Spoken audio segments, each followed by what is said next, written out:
Tandaan po natin, mismo ang Pangulong Marcos Jr. ang nagpapaimbestiga.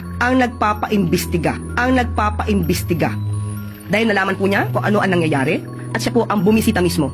Wala pa pong Pangulo sa history na gumawa ng ganitong malawakang pag-iimbestiga flood control projects.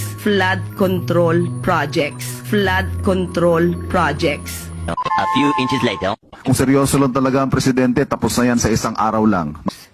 Natuturo niya lahat na may kagagawa ng corruption sa budget, pero well, as you can see, parang nanonood tayo ng sarsuela. Okay, ang Pangulong Marcos Jr., hindi po siya nagsasagawa ng investigasyon. Nirerespeto ng Pangulo ang due process. Nirerespeto ng Pangulo ang human rights. So kaya po dumadaan ang lahat sa proseso. Aray ko ah!